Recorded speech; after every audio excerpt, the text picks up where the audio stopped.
welcome to the first episode of Grubby's WarCraft III Commentaries. This series of VODs is presented to you by yours truly, your host for the night, Grubby, and made possible by Steelseries professional gaming gear. In this series, I will be fishing up some old epic replays for my former WarCraft 3 days. In the first episode, I'll be taking you back on a trip through space and time to a 19-year-old Grubby, who found himself in the grand finals of BlizzCon 2005 from the winner bracket. And just to show you how I looked like when I was 19 years old, and in my current profession at that time. And my opponent for this match was Zacard, who previously defeated Short Round and Todd in the winner bracket. And then in one of the most sensational and unusual games in the finals against him, I misclicked and I picked the worst hero in the game. And Zacard, my opponent, he followed suit. Here's a picture of him right here. And he picked a pretty unusual hero too. So let's see how that goes. This game was played back in 2005 at the BlizzCon in the USA, Anaheim. So let's jump straight into the game and see how it goes.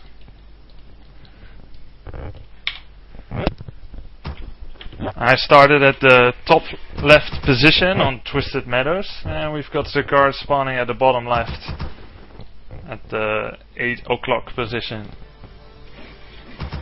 I'll be playing in 1x speed so I can take you through. I think the game sound is a little bit too loud probably. So I can take you through some in-depth analysis of my thoughts at the time.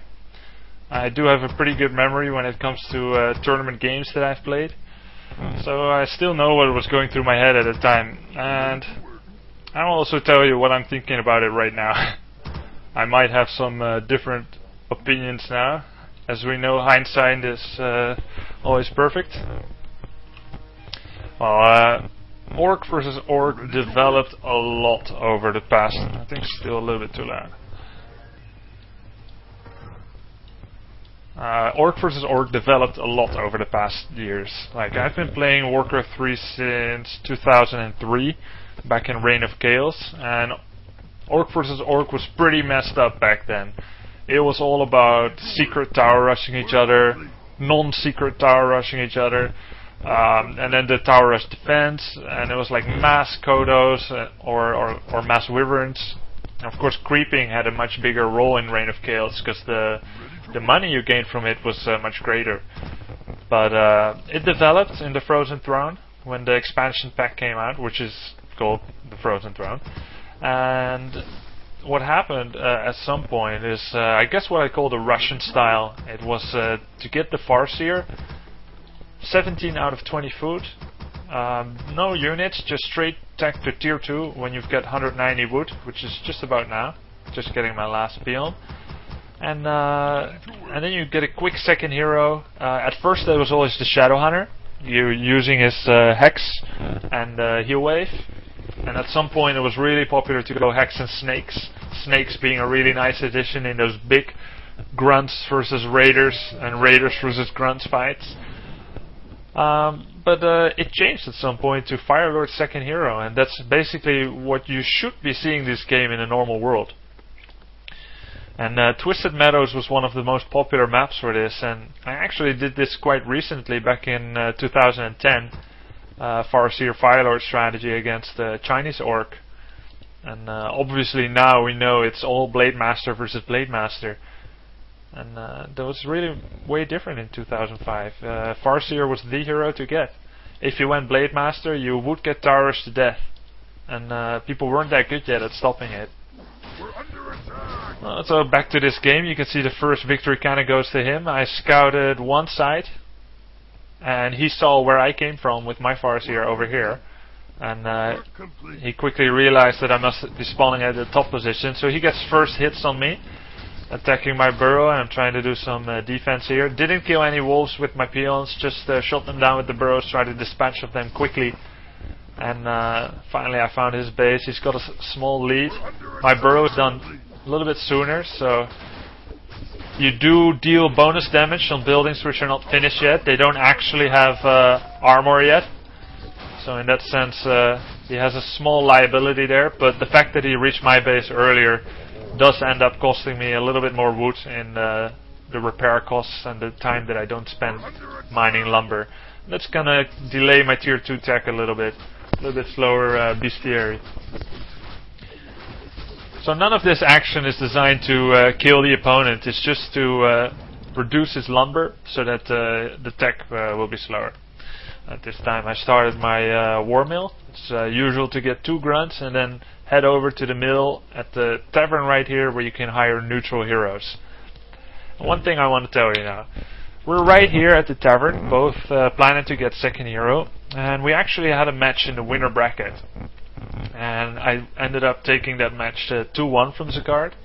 I'm not focusing on those games right now because I think this series was much more exciting.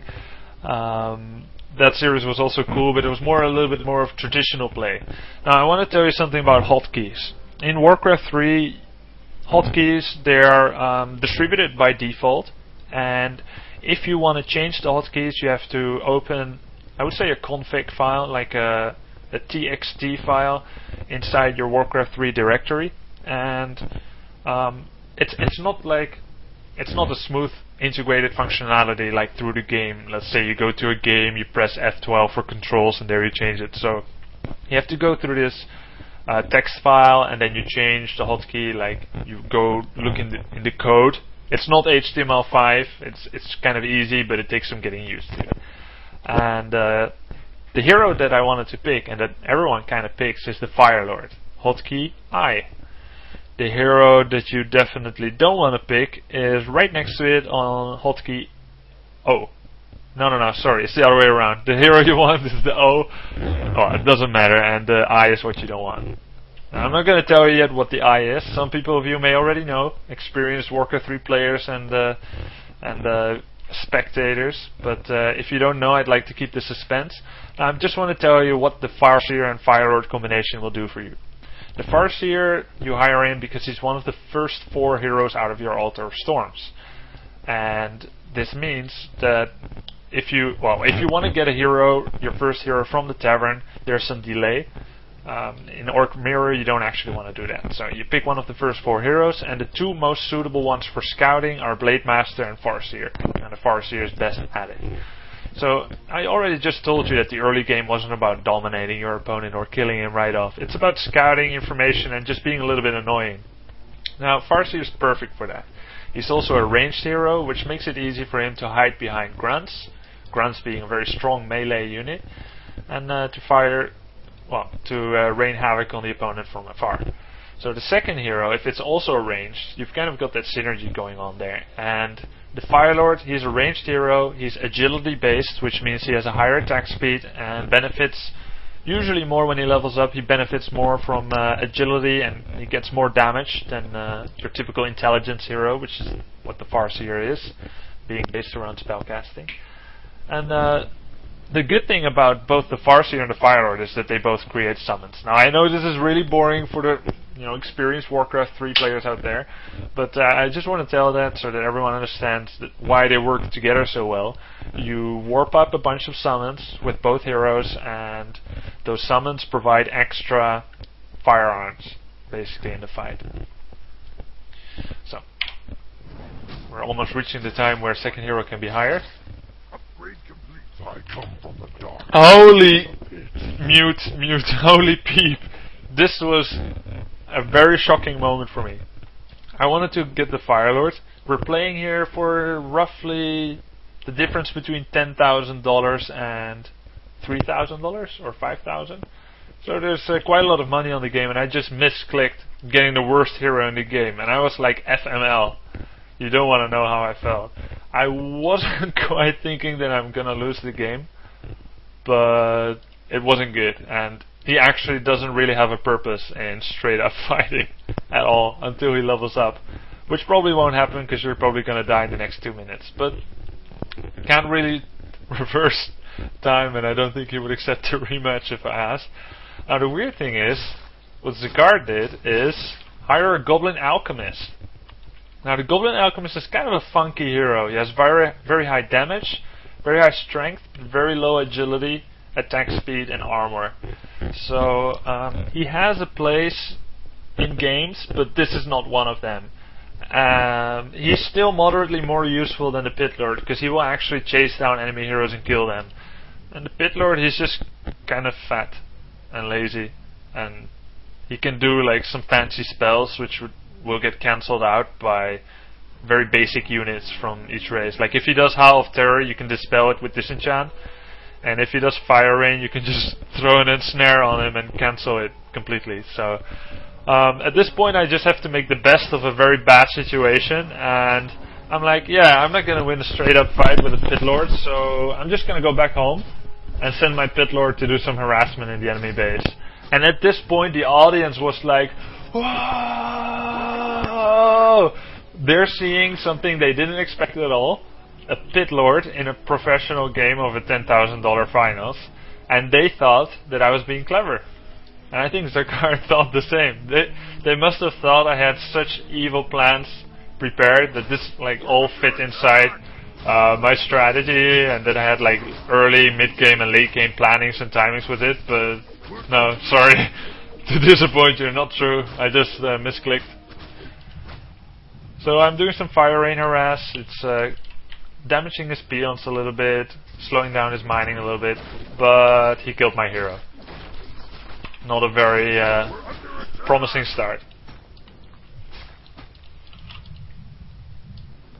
So at this point I'm like, oh shit, oh shit, oh shit, oh shit, I need to get my hero back, I need to get my tech buildings up. Luckily I'm not too far behind on tech, both getting our bestiary now, and I decided to get a boost of speed, so he's not quite as lazy and not quite as slow and not quite as useless anymore. Work complete. Drink a little bit of water, learned that from day 9.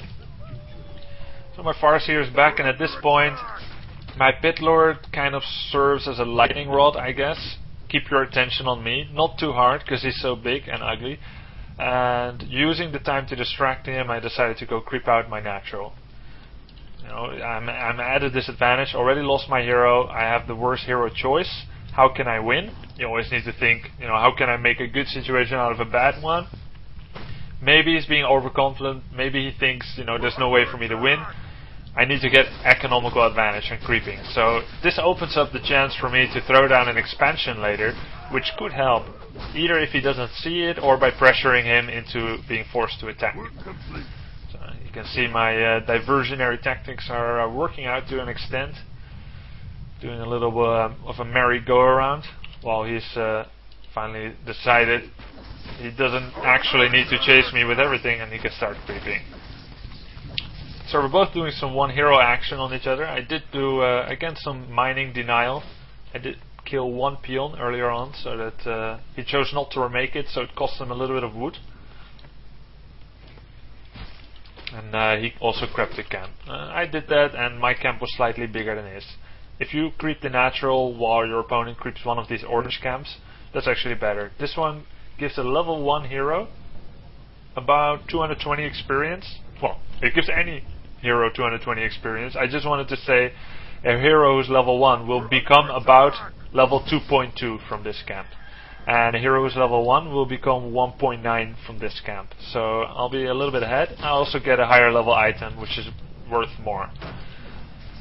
Now he's doing some pressure with the Raider. The first actually divergence of our strategy took place already. I decided to opt with 1 barracks and 1 bestiary, going for mass Kodos. Kodos are pretty cool, as in they can eat your enemy unit and slowly digest and kill it. They do cost more food, and they're slow and fat, just like the Pit Lord. So I am really going for this kind of unit. And he decided to go straight away for Raiders for some ensnare action, and Spirit Lords later for Spirit Walkers. No. He did a little bit of pressure here. I was quite scared that he would ensnare my Kodo, but I know after all we had the same timings of tech, and I knew he couldn't have a snare yet, so that was fine.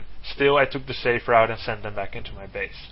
Now he got a little bit greedy here. He has the skill Chemical Rage on Alchemist, which makes him really fast and attacks faster. And is one of the few times really that you can say that the Alchemist is fast, because he's also kind of a slow son of a gun. And he saw that I was using Clarity and Heal Salve on my Pit Lord, and it's always good to try and cancel them. Like, just to put it in perspective, a Heal Salve, one dosage of it costs 33 gold, and a Clarity Potion costs 70. So if you cancel it, probably like somewhere at the start of using it, you basically damage your opponent for 100 gold, which is more than one worker unit, a peon. But what's not good is to sacrifice a 210 gold hero in doing so. I did do a surround. Basically, if I keep this surround, I will end up killing him. That's a guarantee. But it will take quite long because he still has a lot of life. And during all the time, I wouldn't be mining anything from my gold mine. So I thought I can do better. I put my peons in the burrow to deal in some extra damage. Like, as a pro gamer, you're always trying to look for like the best constellation of actions that's happening. To create the best possible result with the highest efficiency. I was trying to get like plus 5% efficiency here, but I accidentally opened up for him to leave, which is about minus 100 efficiency, to be honest. Some quick disaster crisis management and a nice loose speed scroll surround, and I did end up killing him, but those peons were just in for the ride. He crept out a camp here, so it's not 100% loss for him. He did get a camp, but that's not something that was very good for him. Now he has to remake his Alchemist. Also, he forgot his 4th burrow.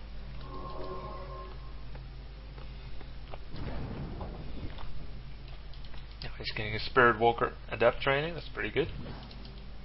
Now, what do you do after you kill a hero? You know that you can play more risky than usual. This is what I call a contested camp, in the sense that it's like in between us and it's too big to kind of rush in. It will take so long, and it's such an obvious place for anyone to want to creep that you don't actually do it when you're on these positions, because if your opponent creepjacks you and he comes in from the back and he starts killing you while you're still going to town on the creeps, that's not a very good situation. But I know that I can do it because he doesn't have a second hero, so he would only be looking for hit and runs and not actual fights. He's going to kill my bestiary, which could set him up for attack advantage. I always like to think of different kinds of advantage in WarCraft 3. Usually, if you have a disadvantage in one area, you don't actually want to try to get back in that area, because what happens usually is a snowball effect. Like, let's say if you're behind in creeping, if you try to come back in creeping and your opponent also keeps creeping, he will maintain that lead over you, and sometimes that's not a way to come back. So let's speak about the different categories. You have creeping advantage, you have like hero level advantage, you have items advantage, economic advantage by having expansions, and you can have unit composition advantage by having like the smarter units which counter your opponents, and also you can of course have army advantage, which just goes to say like you have more army than your opponent. And you can also have upkeep advantage, and this is a very unique aspect of WarCraft 3 and very interesting. If you are on low units and you're below 50 food, you're said to be in no upkeep, and this means that all the income you get does not get taxed, which is nice because tax really sucks. If you're in between 50 to 80 food, you're said to be on low upkeep, and you enter the tax bracket of 30% on all your incomes except creeping. And if you're above 80 food, you're in high upkeep and you practically get nothing. Everything goes to the IRS. You only get 30% of your income, which I think is really unfair, and they better make really nice roads from that. But so if you're below 50, you can have that advantage over your opponent. So what he's trying to do now is to get an army attack advantage, knowing he's behind on heroes and creeping and items. And greedily enough, although I have a town portal, I decide to run back. I felt even if I town portal, he might still end up killing this and then town portal out. I wanted to preserve my TP while making him use his. A TP, after all, costs 350 gold, so it's worth saving. I'm not sure if it's the right decision, but it was a greedy move by me, and maybe it pays off.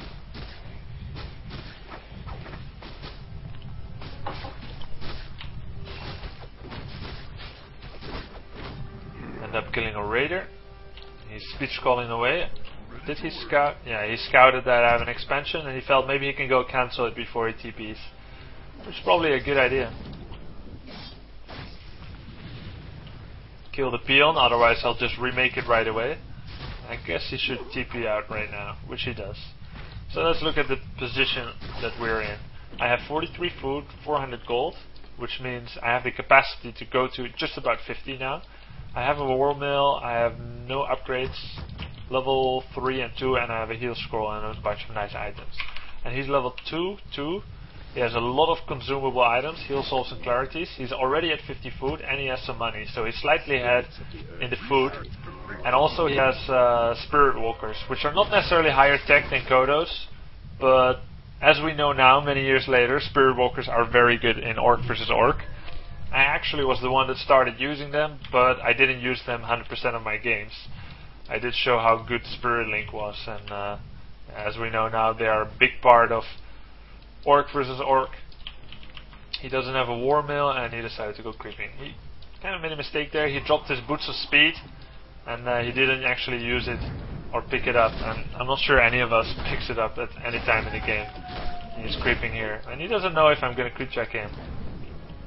Now I'm kind of having a sixth sense here. I felt like, yeah, maybe he'd be creeping here. Just take a look, or maybe I'll creep it myself. You see, I already summoned wolves.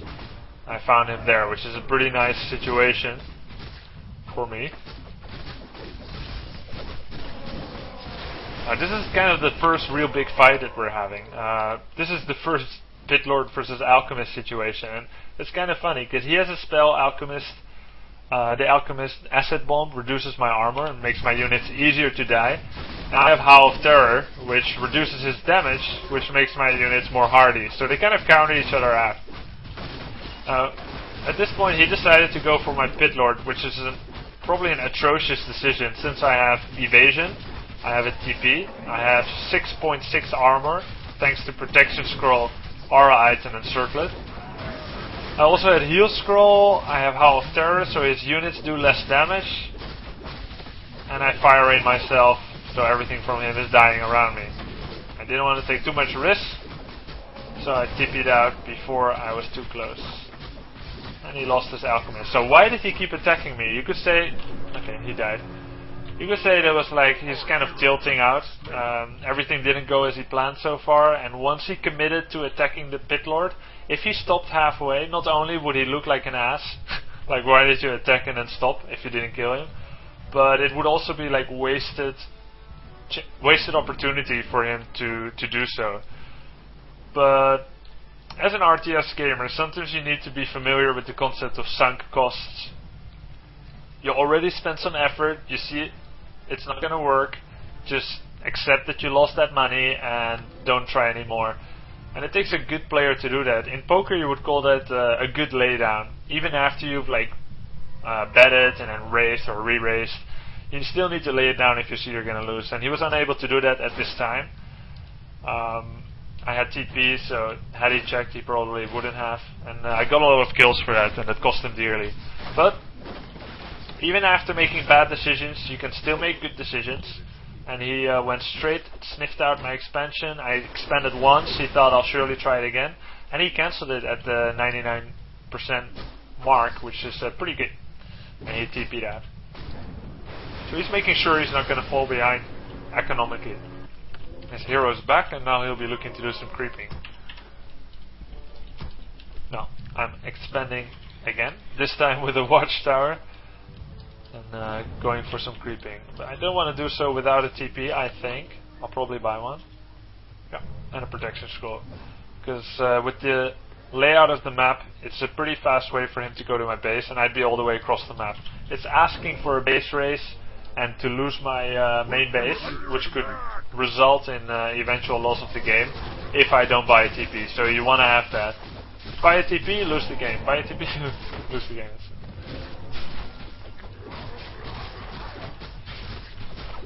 One more advantage I didn't mention, upgrades advantage. I'm on 0-2 right now.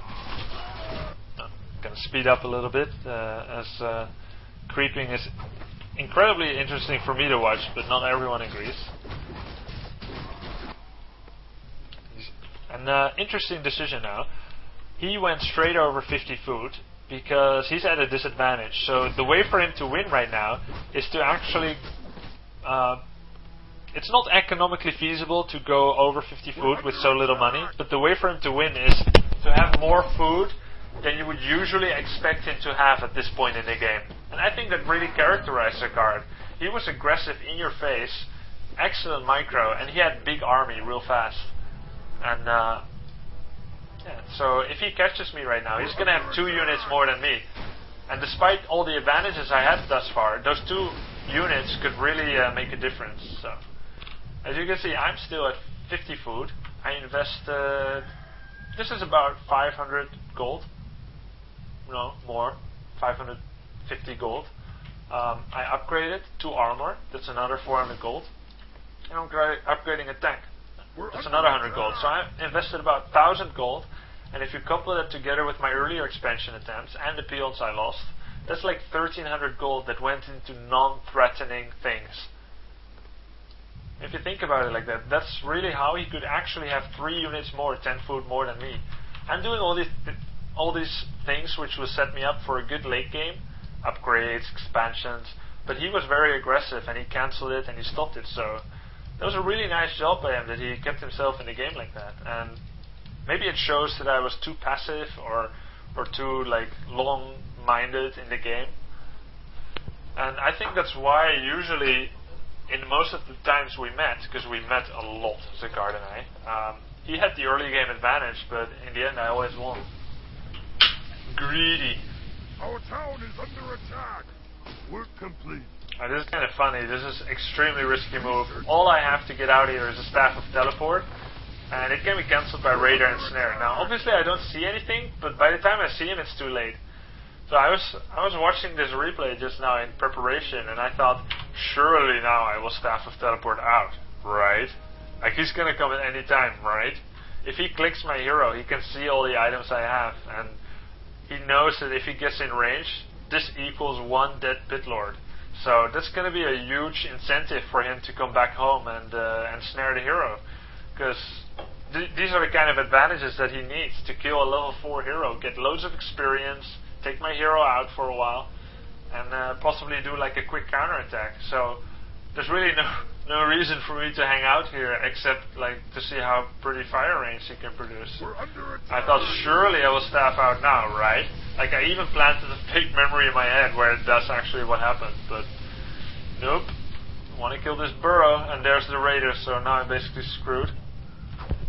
Work complete. A little bit of adjustment on my microphone there. Yep, so I can't actually get out now. He ensnared my pit lord, and I will die.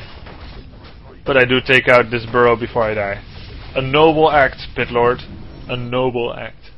Our hero. For such an ugly one. So, pit lord dead. I quickly have to remake it, and I think at this point, yeah, I did go over 50 food. There's really no reason to wait any longer. Quickly have to pump army and for the inevitable attack soon. He's just getting 2 heal scrolls and then moving in for the kill.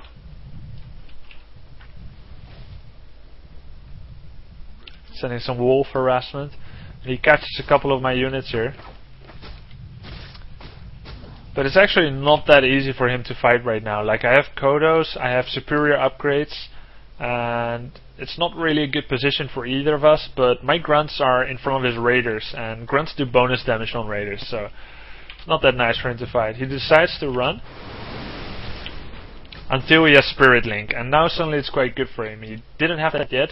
Spirit Link distributes all the damage that he receives kind of equally, not completely, but kind of equally over all his units, and Heal Scroll heals 150 points of healing on all units that are around it, like no matter how many. So the more units that have a little bit of damage, the better Heal Scroll is, and that's going to help him a lot in this fight. So doesn't look good for me. I TP out. Just need to buy some time for my pit lord to come back, which is about 50% now. And I'm doing some peon harassment here. This is going to cost him money. And basically this puts him more and more all in, because he's losing peons, he's losing mining times, means he's not going to get any more reinforcements anytime soon. Moreover, I have this expansion running, so I have double income. And actually more than double income, because he's not actually mining right now. I'm catching some units. He's actually giving me 2 grunts. He decided this is about right to buy enough time. I didn't actually want to leave these grunts here and deal with the greater threat, because he had a head start on me, and I felt if I chased him, maybe he would still end up doing enough damage, and then I would fight with 2 grunts in my back and kind of out of position and not having my pit lord yet. So I killed those 2 first. I took what I could have, and then I came here. And he won't actually have enough time to kill my expansion, but he did kill all the peons. First unit in this big fight goes to him. He kills a raider. His units are going to be way more hardy and able to survive because of the spirit link, but I do have a little bit more brute force, and at this point pit lord's back. I phase him into the fight quickly with a staff of teleport. I can at this point choose Howl of Terror or Fire Rain. I choose Fire Rain. You see all my units are turning red because no spirit link really helps him, but the Fire Rain helped as well. Farseer leveled up to level 5. Koda's doing some nice job. At this point it just looks like completely over. I'm 47 food, he's 46, but I have a lot more units in the fight here. Some of his units are in my Kodo. You see there that Alchemist is pretty sweet. Acid Bomb and Chemical Rage doing some good damage. He does like, what, 100 damage while he hits? Yeah, about 80. Now I think the thing that becomes really interesting is now when most of the armies died, his hero is suddenly better. Like in big fights, Howl of Terror is pretty sweet, but in hero vs hero fights, he's gonna win, because Acid Bomb, -4 armor. I have +1, that's why it looks like -3. And you can just focus my Farseer and kill it, which is actually what happens. Level 5 Alchemist he gets, level 5 Farseer, and a little bit of a big blunder here, losing his Farseer. So we're both down to 1 hero. I'm 37 food, he's 17. Would seem pretty over. But don't forget the loss of repeated mistakes by both players. Creates really exciting games. I'm still mining with 3 peons here. This one is almost empty. His gold mine still has 2,000. Mine has about... Oh, yeah, it's a card, we know. Mine has about 400. So when this one runs out, he's not going to be too far behind economically. Alchemist, Ring of Regeneration, really useful at this stage in the game. Ready to ride. I'm 55 food, he's 28. So he can't really win army versus army, but he can win by trying to kill my mining and trying to kill my heroes. So, okay, here is where I'm really kind of blowing my own mind. Level 5 heroes don't actually get any experience points from creeping. So at this crucial stage in the game, which is kind of make or break, I decided to go creeping for some items, a little bit of money, and I lose my expansion. And I keep going.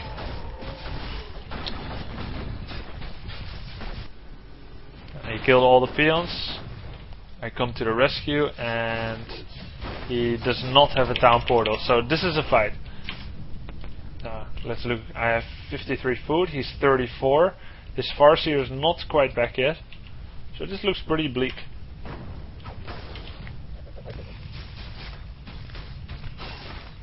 And I'm deciding to kill Raiders first and not Alchemists. 2 of his Raiders going down, he's killing 1 of mine. That was an Acid Bomb kill. And once he's got all my Raiders dead, it means that his heroes won't necessarily die. And then he can actually, if he has more Raiders, he can actually start killing my heroes. Now, this is, as far as I know, and I think I know a lot regarding WarCraft 3, this is the only professional game of Orc versus Orc where there was ever a Doomguard. the level 6 ultimate from the Pit Lord. And let me tell you something, it felt pretty freaking insane to have a Doom Guard in an official game. That is such a cool skill. You cast it on one of your opponent's units, and it dies. There's no way around it, there's no two ways about it. It will die, and it will turn into a Doom Guard. A beastly servant from hell serving me. That's pretty cool. I think I have some dreams about that as well. He has a lot of skills. War Stomp. He has Dispel, Cripple, and Rain of Fire. So he wisely ran. I cannot really blame him. We're under attack. He actually has superior Raider numbers, and this means that the advantage of micro and the advantage of killing units is on his side. So he kills that one. Very nice.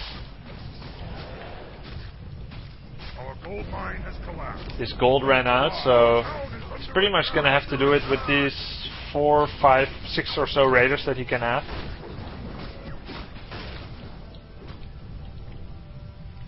And the crowd, it was so amazing. At first the crowd was only just watching while they were standing in line for like World of Warcraft tryouts, but during the finals it was so sick. It was one of the biggest audience I had seen thus far at the BlizzCon 2005. There were like rows upon rows of people. I think Kim Fan Bunny, she was doing the shoutcast, was very popular with the crowd, making all the Murloc sounds when they're dying and the gnolls. You know, obviously I am not a very good gnoll. And yeah, it was really sick. They were going wild. I mean, this was a really unusual game. Doing some double fire rain action here, killing his burrows. While he's getting his raiders in position to kill my Farseer, and I pretty much have no method of escaping, so it's kind of a sick situation, because my main base ran out, I'm not mining full peons on my expansion, and he's gonna kill my Farseer, and there's no telling whether I'll have enough money to even remake it. He's got both of his heroes out there, like a ninja. Now, he has level 6 Alchemist. So not only do we have a level 6 Pit Lord in this game, but we also have a level 6 Alchemist. And his ultimate is Transmute. You turn one of your opponent's units into gold, and that gold is added to your coffers.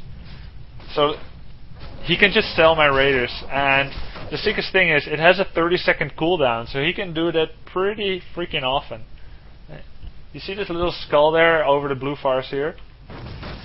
That was an acid bomb actually, but he can use Transmute with 150 mana, and he will do so later.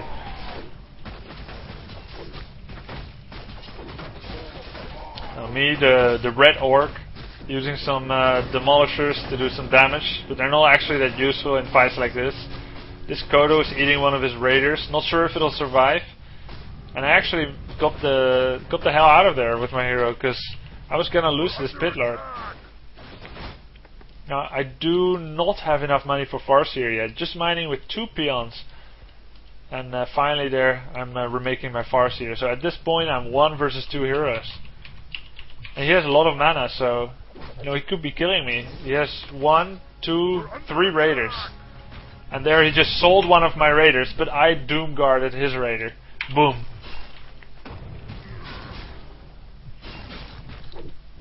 A little bit of water.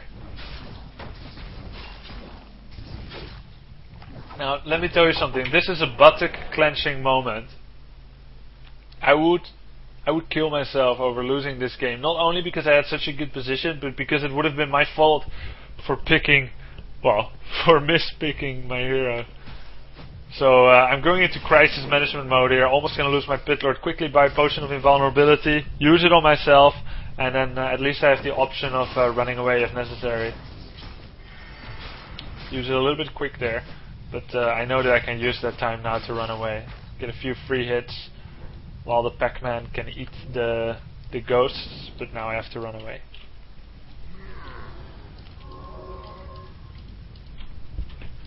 He's just preparing for the last killing attack to murder me. He knows this has to work because I'm still mining. No, I'm not mining right now. I will mine again soon.